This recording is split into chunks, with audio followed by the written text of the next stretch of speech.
Ito na ang aking bibingka, guys. Ayan, super yummy. Mm. Hello po, magandang araw po sa inyong lahat. Magluluto tayo ngayon ng bibingka.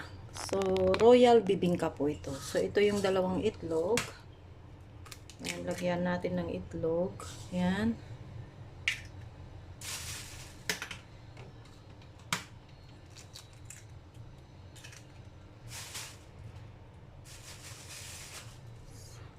Tapos, coconut oil.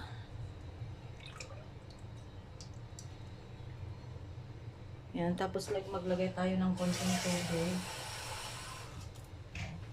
So, ito yung konting tubig niya. Lagay lang natin. Tapos, konting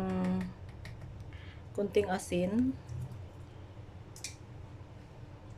Kunting asukal. Ayan. Hindi konting asukal lang. Marami po yan.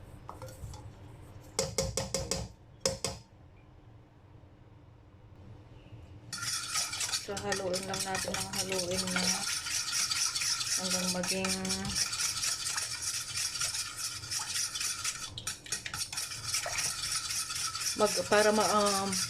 paghaluin natin ng paghaluin, tapos para maghalo ang itlog at saka yung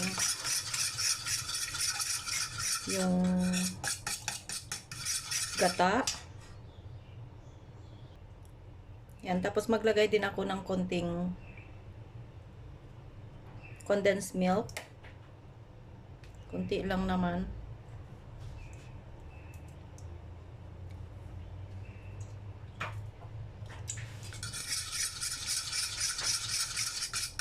So, haluin lang natin ng haluin po yan.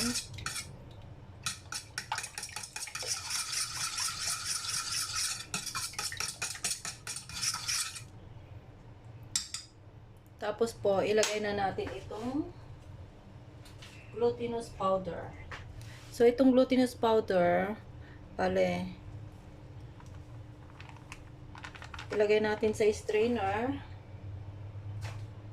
Sasalain natin para hindi po mamuo-muo.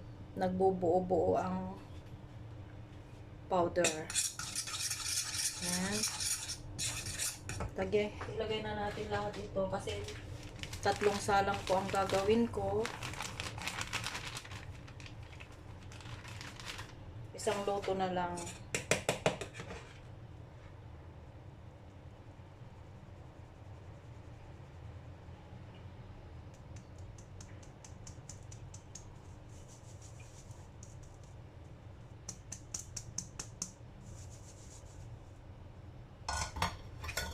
So, ito na. Haluin natin.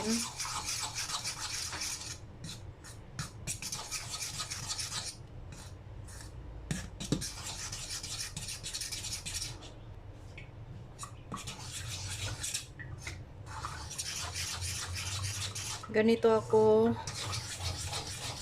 gumawa ng bibingka.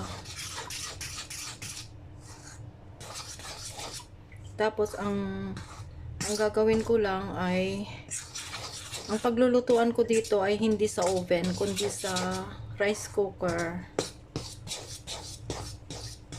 Sa rice cooker ko iluluto. Ngayon parang hindi siya masyadong malapot, kaya lagyan ko pa siya ng konting tubig.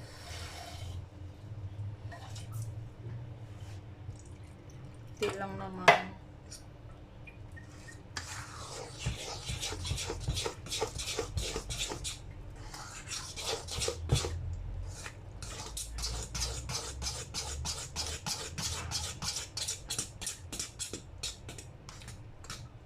Yan, tikman natin kung matamis po. Matamis.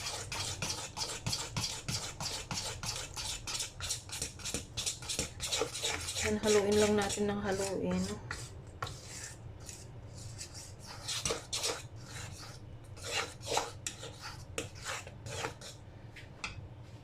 Yan, okay na. Tapos ilagay natin sa ating rice cooker.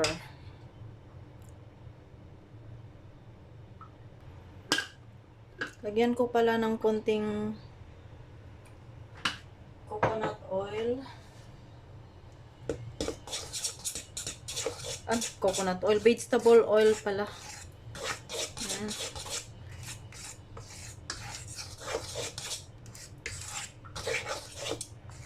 Sarap. Ayan po, ito po yung rice cooker namin. So, ngayon, lagyan ko siya ng konting mantika. Ayan. So, kaganyanin ko lang. Wala kasi akong brush. Para ano, depende kung gusto ninyo ang ilagay nyo butter, pwedeng pwede. Kaso wala kasi kaming butter ngayon. Kaya, yan. Tapos ngayon, maglagay tayo ng dito sa ating mixture, maglagay tayo ng konti lang. Yan. Huwag masyadong makapal. So, bale 3 salang po kasi ang gagawin ko, kaya yan. Tapos, lulutuin natin ngayon. Yan, parang rice natin. Parang pag nagluto tayo ng rice. So, ayan na. So, iiwan ko lang yan hanggang maluto.